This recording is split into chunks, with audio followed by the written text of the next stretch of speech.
Hi everybody, welcome to this week's edition of The Verdict. We're going to be dotting around all over the place this week to bring you 6 data-rich races from Ayr on Monday to York on Saturday. Lots for you to enjoy in the show, and we start with a really good sprinting performance at Ayr on Monday afternoon. Here are the winners and times from that card, and the times are okay. The ground was described as good to soft, soft in places. I suspect it was more soft than good to soft. Looking at those times compared to the Racing Post standard, all of them are well over. The horse I'm going to concentrate on is Almeraq, who completed 6 furlongs in 1:13.36, and that compares with Danzan, who was 1:14.7, a lot quicker. Almeraq. So how does he figure on the Race IQ Time Index? 0 out of 10 the scale, and you can see that it wasn't a particularly flash time overall. It really is an eye-catching, taking performance from this horse, but only 3.6 out of 10. The meeting average was 4.9. That's what makes me think that the ground was a little bit easier than described. So we are dealing with cut, which suits Almeraq, who absolutely bolts up in this race. Let's have a look at how he achieved it. He comes from stall number 1. He beats Baddery from 13, Yasa from 10, Hour by Hour from 2, was back in 4th spot. This is a demolition job from Almeraq in the handicap, off a mark of 90 for William Haggas and Clifford Lee, who's going well at the moment.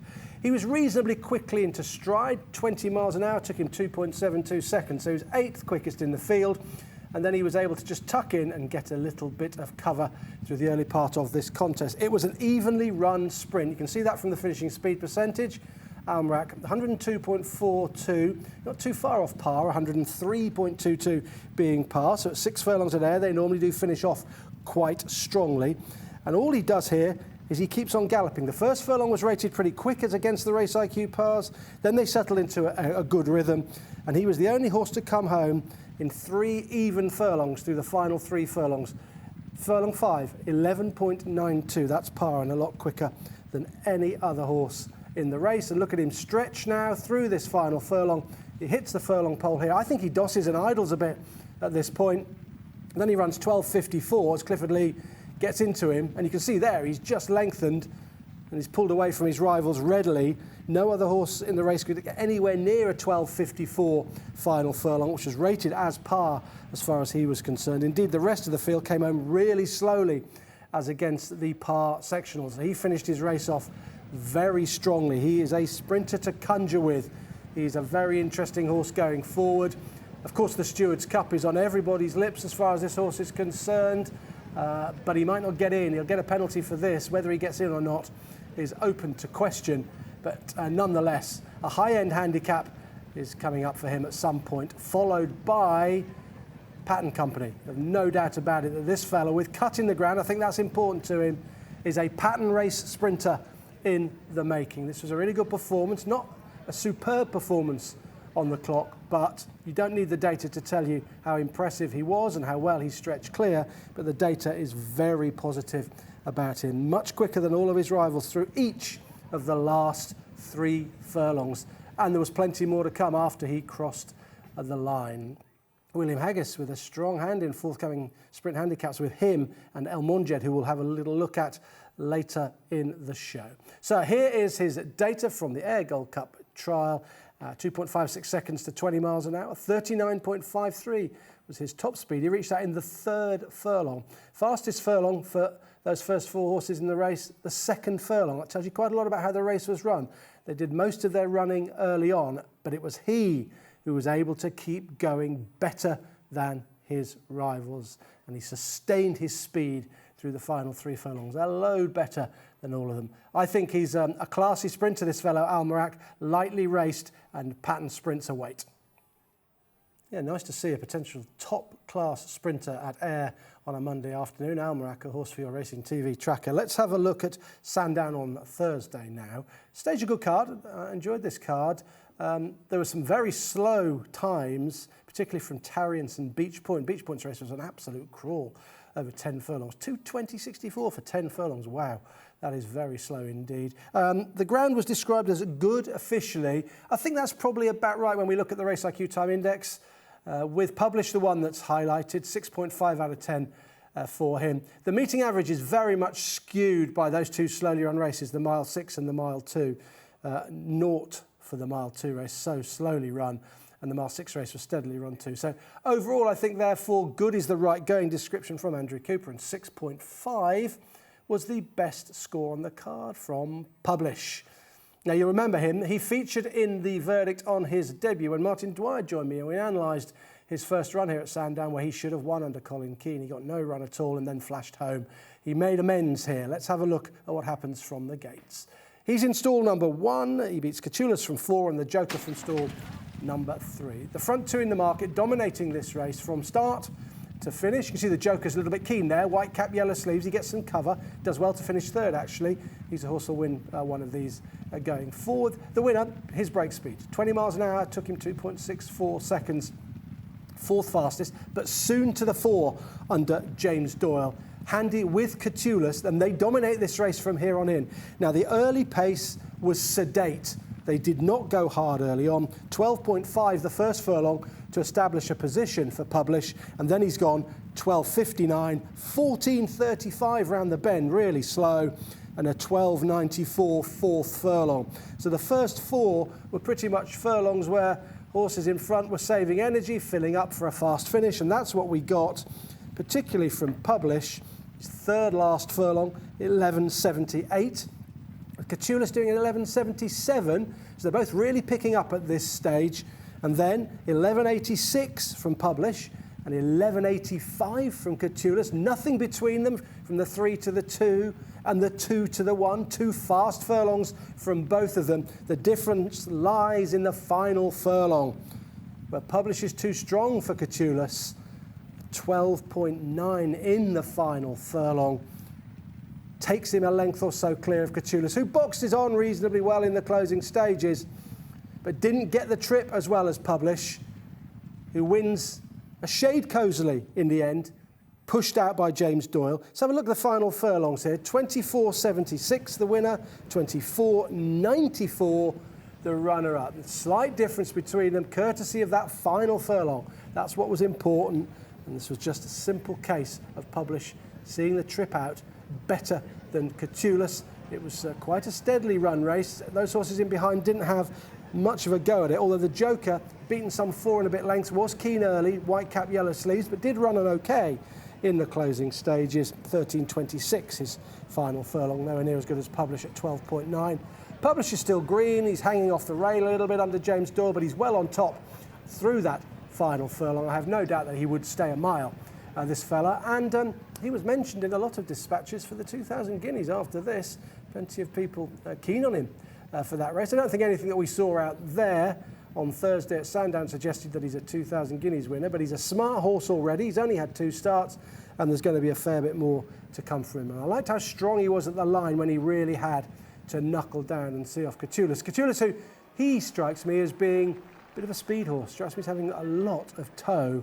And I wouldn't be surprised if he sticks to 7 furlongs and might end up being a 6 furlong horse eventually. But this fella, people like him for the guineas. I think he's a bit short for that, around about 8, 10 to 1. But nonetheless, he's an exciting son of Kingman. For Team Gosden, here's the sectional data then, as James Doyle jumps off. And you can see that it was steady enough, wasn't it? If you just look at Publish's individual sectionals, he's gone quite hard in the first furlong from a standing start, 14.5. And then it's steady away, 12.59, 14.35, 12.94. They're not going fast at all. And then the sprint is on, 11.78 compared to Catullus, 11.77, 11.86 and 11.85. Nothing between them, but the difference lies in that final column. 12.90 against 13.09 for Catullus. Publish got the trip better, and he's an exciting horse. And let's turn our attentions from Sandown on Thursday to Leopardstown, a track that really has been favouring speed this season. It often does, but seems in particular to have done so this year. Here are the times on what was an evening card. They were pretty good overall, the times. They were fairly good when compared to the Racing Post standard. Mayflower put up a good performance on the clock, and also from North Coast as well. I'm not going to look at those performances though, because I want to concentrate on Composing, who won the third race over 7 furlongs in 1:33.42. The time index is not particularly good, 4.6 lower than the meeting average of 6.1. The other 7 furlong time, Mayflower, that was very good, the second race on the card. It's getting an index of 9. So in terms of raw final times, it was a better performance than Composing put up. But Composing is a very interesting horse. So let's have a look at what she achieved in this Silver Flash. It was a fillies race. It's a Group 3 contest, and she wins for Aidan O'Brien and Ryan Moore. She came from stall 3. She beat Skydance from 1. Smexy from stall number 5 was back in 3rd place. Now, she's a good filly, Composing. She'd won at the Curragh prior to this, and she was straight into the lead here. Ryan Moore, cognizant of the fact that prominent racers do well at Leopardstown. 2.86 seconds to 20 miles an hour, second fastest in the field, but Ryan was having none of sitting second. He wanted the lead, and he soon established it. And he was allowed to dawdle along in front. And I think we have to just be careful of this as a raw time performance, because she's got her own way, and she's able to dominate this field and then sprint away from them with 2 very fast furlongs, the final couple of furlongs. And that story is told by the finishing speed percentage, 109.46, when the par here is 101.66. So what she's been able to do with a flash of the tail there is go 9.46% quicker in the last 2 furlongs than the rest of the race, telling us that Ryan saved loads of petrol for this fast finish. His early fractions, 12.62, 12.8, 13.07 round the bend, stacking them up, and then first to kick off that sweeping bend, 12.35, and then suddenly the 6th furlong very fast. He suddenly stepped up a gear, 11.53 from this filly, and she backs it up with a very fast 11.99. Skydance running on in the closing stage. But those in behind, in truth, had no chance really, trying to chase the world-class Ryan Moore on a horse that's talented and got an easy lead out there. So I think we've got to be a little bit wary of the form. I still think she's pretty good. I think she's getting better as well, this daughter of Wootton Bassett. I think there's more to come from her in the future. She might have a crack at the debutant stakes at the Curragh next. But just as a raw bit of form, we have to be careful. That's what the data can tell us sometimes, that this race really was a little bit messy, and Composing got everything her own way out in front, and she had to do little more than sprint for 2 furlongs, which she did really well. She was too fast for her rivals in the closing stages with those 2 very fast final furlongs, 11.53 and 11.99. She's a nice filly. She's progressing really well. Her Curragh maiden is working out well. The form of that is good. She's getting better with every run, and there is going to be more to come from her. And after all, she now has a Group 3 in the bag for Aidan O'Brien. This tells the tale, doesn't it? Look how steady they went. Slow, very slow early on. Ryan dictating matters in the early part of the race, and then sprinting home in the closing stages. Okay, let's go to York at the weekend. Saturday, they staged a very good card, which featured the Skybeck York Stakes, the Skybeck Dash as well. They're the 2 races I'm going to have a look at. Here are the times overall on the card, where the going was described as good to soft in places. I think it'd be fair to, on those times, to describe it as being nearer to good than good to soft. Some fairly decent time performances, not least from Royal Champion, 2.66 under the Racing Post standard. And he is the standout when it comes to the Race IQ Time Index graph. He's got a score of 9, and that was easily the best time performance of the day at York, and the best time performance overall of the week on Racing TV. 6.6 in the Skybet Dash, which was won by Almeraq, who was putting up his career best performance, I think. And the Race IQ draw advantage, draw bias graph is very interesting as far as this race is concerned. Let me remind you, Almeraq won it from stall number 10. So he was conferred an advantage of 0.27 of a length. Second home was Jubilee Walk from stall 5. A significant advantage for that horse, 1.08 length advantage, looking at historical data. Rock Opera from 3, likewise, got a good advantage, 0.85 of a length. And Rising Encore from 4, he's got a decent advantage of 1.02 lengths. I'm going to point out stall 20. Go to the right-hand side of your screen. It's striped red. 1.06 disadvantage in terms of lengths from coming from that draw at York. So he's run really well to finish 6th. Did best of horses that raced far side. You had to be over there where the winner comes from, who was 14th fastest into stride, 2.65 seconds to 20 miles an hour. In cheek pieces, they were put back on, and he was in a first-time tongue tie as well. And all of the action unfolds over there on the far side. The back of that group is Rising Encore. Make a note of him. He comes home really strongly in the closing stages to be fourth. And Almeraq is quite a way back at this stage, back in 14th place. Look at the finishing speed percentage, top left of your screen. 98.41 the winner. The par's 98.63. This is an evenly run sprint where they've gone hard and maintained their speed all the way to the line. That's what they can do at York. His fourth furlong, 11.06, surged him from 10th and into the lead. He really picked up well from the rear of the field and came between horses. Then he fired an 11.48, another par sectional as against the Race IQ pars, and a 12.54 final furlong was good enough to see off closers like Rising Encore on the far side. Look at number 10 in shot there. That is Strike Red, who came out of stall 20. He had a significant disadvantage coming out of that draw, and he would probably have gone close to winning if he'd been over in that other group. And he's a very interesting horse for a big handicap coming up. Make a note of him in your Racing TV tracker, for he won the Coral Sprint off the marquee races off now last year here at York, and he could be very interesting at a real big price in the Stewards Cup at Goodwood next weekend. So make a note of Strike Red. But Almeraq, seemingly transformed by the tongue-tied cheek-piece combo. He's looked a bit awkward sometimes in the past. He needs to get there late. He's giving William Haggas a very strong hand as far as sprinters are concerned for high-end handicaps going forward for the rest of the season. Beautifully delivered by Jim Crowley, and he's been able to come home strongly enough to win with a 24.03 final couple of furlongs, 24.23 from the second. The one to note in terms of just raw sectionals is Rising Encore, who came home, as you can see there, look, he's 12.47 final furlong. He's the bottom line there. 12.47 final furlong was faster than the three horses who finished in front of him. He was just a bit too far back the way the race was run. You can see that his final couple of furlongs, indeed, overall were quicker than those that finished in front of him. So there'll be a race in him on a straight track in the near future. That's what suits him best. But Almeraq, he may well head to the Stewards Cup now. This was a display of sustained speed, par sectionals all the way through the race to win under Jim Crowley. When it came to the Skybeck York Stakes, it was dubbed to a degree a bit of a match between Stanhope Gardens and Almeraq. But it didn't pan out that way at all. Royal Champion was the winner. He came from stall 3. Almeraq was second from 6. This is too much of a test of speed for him. Ecroy's Secret was back in third, and he came from stall number 7. Stanhope Gardens ran really poorly. He finished 5th from stall 4. A big disappointment he was. Very quick into stride, the Royal Champion, fastest to 20 miles an hour, 2.27 seconds it took him. But he was reined back by Clifford Lee and dropped in to give him a little bit of a chance and to get him to settle. He has been keen in the past. Talk of keenness, Stanhope Gardens in third against the rail, chasing what I think was his pacemaker in Green Impact. He was doing a little bit too much early on. He was a bit keen, but nonetheless he was very disappointing.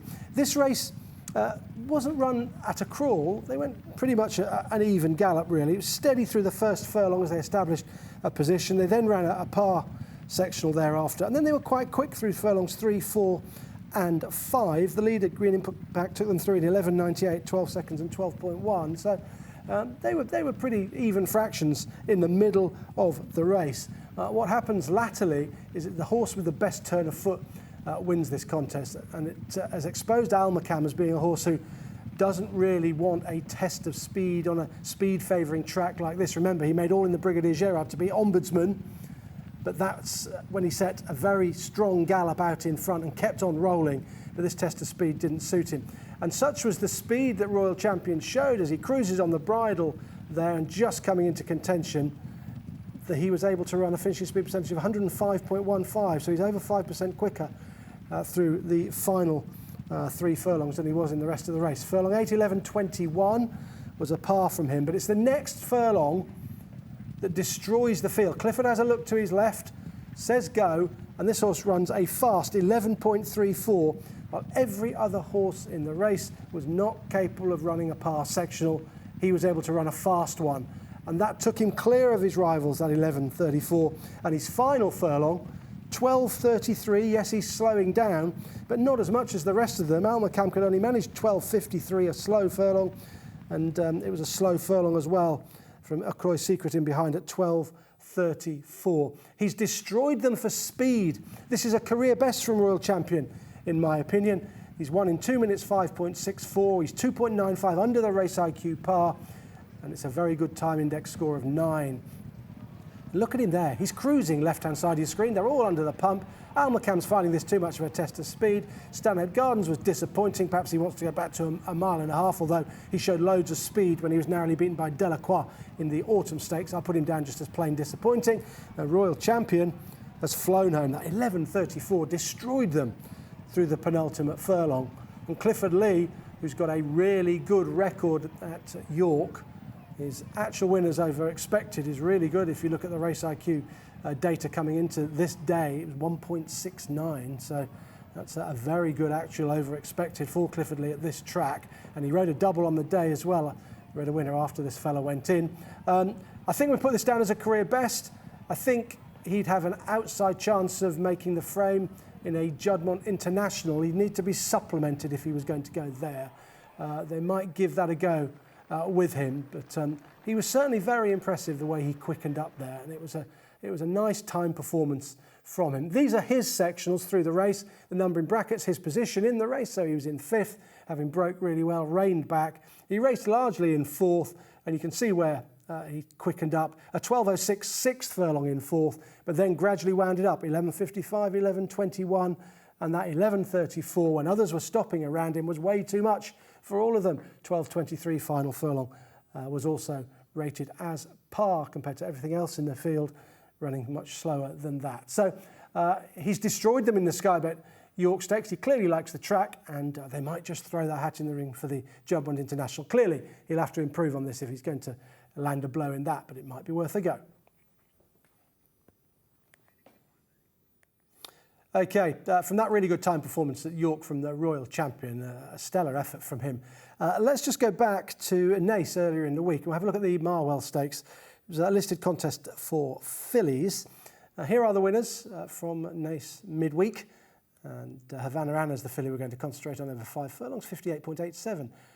She completed that racing and she put up a pretty good time performance. The ground described as yielding. Here are the race IQ time indexes for the meeting. I think it was a bit quicker than yielding, with a meeting average of 7.7. I'll be going good ground anyway, without a shadow of a doubt, to be honest. 8.9, it's a good score from this very fast filly, Havana Anna. Let's have a look at her. Okay, so this is over the minimum trip. She jumped from stall 5.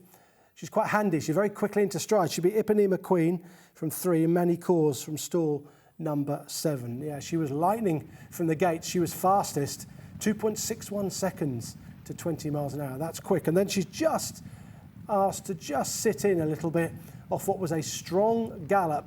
Finishing speed percentage of 99.54 is under par.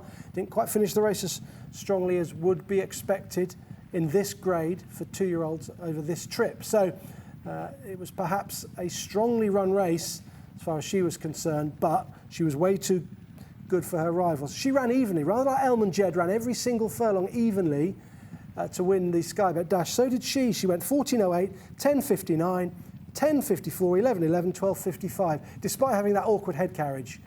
She did look a little bit awkward under pressure. She had done on her previous start as well. But as she knuckles down now, once she's been able to level out, and away she goes. She's a fast filly, this. I think she's always going to be suited by 5 furlongs. I think that is her bag. She's got loads and loads of speed. And no doubt she could have led here if they'd wanted to send her on. But Cardiff by the Sea went on in pretty strong fractions, 10.49 and 10.7. And Havana Anna was happy to just get a lead off that. She came home in 23.66 compared to 24.21, the runner-up, and 23.83, the third. So she's much better than her rivals. You just see there the head carriage. It was a bit awkward for a while, wasn't it?